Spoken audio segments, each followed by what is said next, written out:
Bismillahirrahmanirrahim. Assalamualaikum warahmatullahi wabarakatuh. Perkenalkan, nama saya Muhammad Yusuf Adiluhung, NPM 1921911999.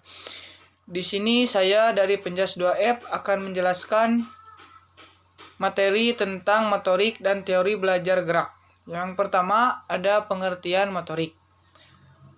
Gerakan motorik adalah suatu istilah yang digunakan untuk menggambarkan perilaku gerakan yang dilakukan oleh tubuh manusia. Pengendalian motorik biasanya digunakan dalam bidang ilmu psikologi, fisiologi, neurofisiologi, maupun olahraga. Elizabeth B. Horlock menyatakan bahwa perkembangan motorik diartikan sebagai perkembangan dari unsur kematangan pengendalian gerak tubuh dan otak sebagai pusat gerak.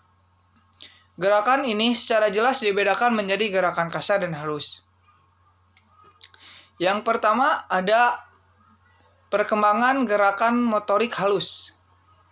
Perkembangan motorik halus anak, taman kanak-kanak ditekankan pada koordinasi gerakan motorik halus. Dalam hal ini berkaitan dengan kegiatan meletakkan atau memegang suatu objek dengan menggunakan jari tangan. Pada usia 4 tahun, koordinasi gerakan motorik halus anak sangat berkembang bahkan hampir sempurna. Walaupun demikian, anak usia ini masih mengalami kesulitan dalam menyusun balok-balok menjadi suatu bangunan. Hal ini disebabkan oleh keinginan anak untuk meletakkan balok secara sempurna sehingga kadang-kadang meruntuhkan bangunan itu sendiri. Pada usia 5 atau 6 tahun, koordinasi gerakan motorik halus berkembang pesat. Pada masa ini, anak telah mampu mengkoordinasikan gerakan visual motorik seperti mengkoordinasikan gerakan mata dengan tangan, lengan, dan tubuh secara bersamaan. Antara lain dapat dilihat pada waktu anak menulis atau menggambar. Yang kedua ada perkembangan gerak motorik kasar. Motorik kasar adalah gerakan tubuh yang menggunakan otot-otot besar atau sebagai besar seluruh anggota tubuh yang dipengaruhi oleh kematangan anak itu sendiri. Menurut Montessori, pendidikan sudah dimulai sejak bayi lahir. Sejak 28 hari, bayi pun harus dikenalkan pada orang-orang sekitar. Suara-suara, benda-benda, diajak bercanda dan bercakap-cakap agar mereka berkembang dan menjadi anak yang normal dan sehat. Metode pembelajaran yang sesuai dengan tahun kelahiran sampai usia 6 tahun biasanya menentukan kepribadian anak setelah dewasa. Hal ini tentu juga dipengaruhi seberapa baik dan sehat orang tua berperilaku dan bersikap terhadap anak-anak usia dini. Sebab perkembangan mental usia-usia awal berlangsung cepat. Inilah periode yang tidak boleh disepelekan pada tahun-tahun awal ini. Anak memiliki periode-periode sensitif atau kepekaan untuk mempelajari atau berlatih sesuatu. Sebagai besar, anak-anak berkembang pada masa yang berbeda dan membutuhkan lingkungan yang dapat membuka jalan pikiran mereka. Yang kedua ada teori belajar gerak. Teori adalah serangkaian bagian atau variabel, definisi, dan dalil yang saling berhubungan yang menghadirkan sebuah pandangan sistematis mengenai fenomena dengan menentukan hubungan antara variabel. Dengan menentukan hubungan antara variabel dengan maksud menjelaskan fenomena alamiah. Menurut Selapin dalam Katharina Triani, belajar merupakan proses perolehan kemampuan yang berasal dari pengalaman. Menurut dalam Katharina Arieni, belajar merupakan sebuah sistem yang di dalamnya terdapat berbagai unsur saling terkait sehingga menghasilkan perubahan perilaku. Sedangkan menurut Bill Girdler dalam Udin Eswinaputra, pengertian belajar adalah proses yang dilakukan oleh manusia untuk mendapatkan aneka ragam kemampuan, keterampilan, dan sikap. Dengan demikian, belajar dapat disimpulkan rangkaian kegiatan atau aktivitas yang dilakukan secara sadar oleh seseorang yang mengakibatkan perubahan dalam dirinya berupa penambahan pengetahuan atau kemahiran berdasarkan alat indera dan pengalamannya. Oleh sebab itu, setelah belajar, peserta didik tidak ada perubahan tingkah laku yang positif dalam arti tidak memiliki kecakapan baru serta wawasan pengetahuan tidak bertambah, maka dapat dikatakan bahwa belajar belum sempurna. Yang selanjutnya ada teori kibernetik. Teori kibernetik merupakan suatu teori yang relevan untuk menjelaskan proses terjadinya gerak atau aksi-aksi motorik. Kibernetik berasal dari bahasa Latin Kybernetes yang artinya nahkoda kapal. Maksud dari pengertian tersebut adalah manusia sebagai makhluk pengendali proses arah tingkah laku yang ditampilkan perilaku gerak. Dari hasil telusuran literatur yang berkaitan dengan teori kibernetik dapat ditemukan beberapa konsep dasar. Yang pertama, manusia bukanlah makhluk yang pasif dalam menentukan suatu respon. Manusia adalah penentu dan pengendali respon-respon yang ditampilkan. Konsep ini dipertegas dari pengertian kata kibernetik itu sendiri. Kata kibernetik berasal dari bahasa Latin kybernetes yang artinya nahkoda kapal.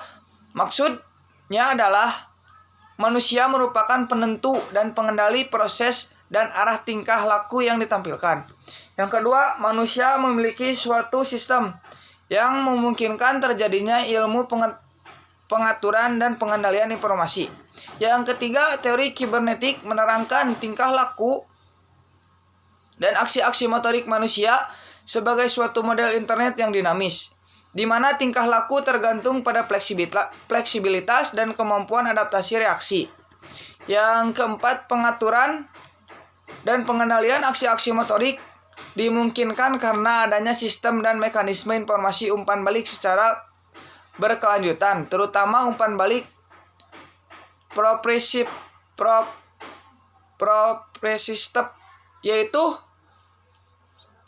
yaitu umpan balik yang datang dari organ reseptor, terutama kinestetik yang langsung memberikan informasi ke pusat susunan saraf.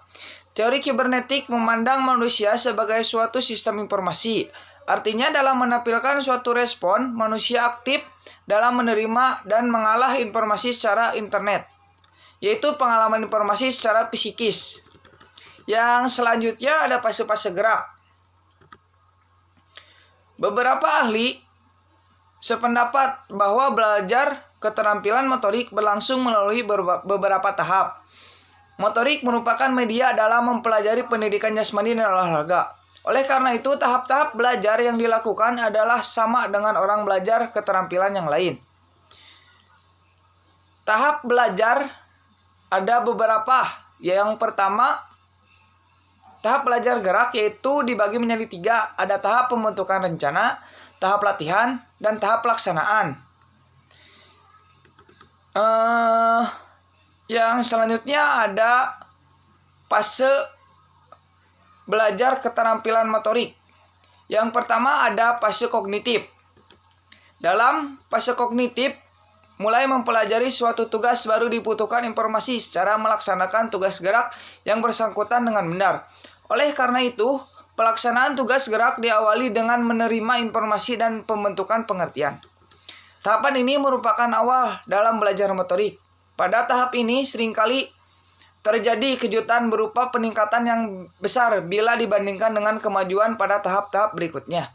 Gerakan yang diperagakan atlet memang kelihatan masih kaku dan kurang terkoordinasi, kurang efisien dan bahkan hasilnya kurang konsisten. Pada tahap ini siswa berusaha memahami bentuk-bentuk gerakan yang dipelajari. Keterampilan intelektual banyak dilibatkan pada tahap ini. Yang selanjutnya ada fase fiksasi atau asosiasi. Permulaan tahap kedua ini akan berlangsung setelah tahap pertama atau tahap kognitif selesai. Pada tahap ini asosiasi verbal mulai ditinggalkan dan si pelaku memusatkan perhatian pada bagaimana melakukan pola motorik yang baik dan benar. Permulaan tahap ini ditandai oleh semakin efektifnya cara-cara siswa melaksanakan tugas motorik, dan mereka mulai mampu menyesuaikan diri dengan keterampilan yang dilakukan. Tahap ini disebut tahap latihan yang merupakan rangkaian dari tahap rencana pelaksanaan. Pada tahap ini siswa melaksanakan latihan sesuai dengan rencana pelaksanaan. Pada tahap ini gerakan yang dilakukan siswa tidak lagi untung-untungan tetapi makin konsisten. Gerakan siswa makin terpola dan mereka mulai menyadari kaitan antara motorik yang dilakukan dengan hasil ini yang dicapai. Yang ketiga ada fase otomatisasi. Tahap ini merupakan tahap paling akhir dari belajar motorik, menyatakan bahwa pada pelaksanaan otomatis maka belajar keterampilan makin ringan dan penyelesaian suatu tugas atau keterampilan, dan ini berarti makin menurun stres yang dialami oleh siswa. Pada fase ini siswa mampu melakukan seluruh rencana pelaksanaan secara otomatis atau tanpa disadari sama sekali. Siswa telah mencapai rangkaian gerak melalui latihan yang sungguh-sungguh dan rentangan kesalahan mulai berkurang. Pola gerakan sementara telah disempurnakan dan siswa melakukan seluruh pola gerakan secara otomatis dengan hasil yang cukup memuaskan. Yang menarik adalah pelaksanaan tugas gerak yang dilaksanakan tidak terganggu oleh kegiatan lain yang terjadi secara simultan, dan siswa tidak terlalu banyak menumpahkan perhatian pada tugas gerak yang sedang dilaksanakan. Keuntungan dari otomatisasi gerakan ini, siswa akan dapat memproses informasi penting yang lain dapat menunjang tugas gerak, seperti taktik bermain yang harus digunakan, menggambarkan bahwa belajar motorik terdiri dari tahap penguasaan, penghalusan, dan penstabilan motorik atau keterampilan teknik olahraga. Kesimpulan dari materi yang saya sampaikan yaitu motorik adalah belajar yang diwujudkan melalui respon-respon muskuler yang umumnya diekspresikan dalam bentuk gerakan tubuh atau bagian tubuh. Keterampilan motorik dapat diklasifikasikan berdasarkan beberapa sudut pandang, yaitu kecermatan gerak, awal dan berakhirnya suatu kegiatan, stabilitas lingkungan, gerakan objek dan lingkungan, dan ketersaingan terhadap suatu keterampilan. Belajar sangat ditentukan oleh kemampuan kognitif, terutama dalam proses analisa informasi dan analisa terhadap kemungkinan respon. Mungkin dicukupkan sekian dari saya. Mohon maaf bila ada kurang. Wassalamualaikum warahmatullahi wabarakatuh.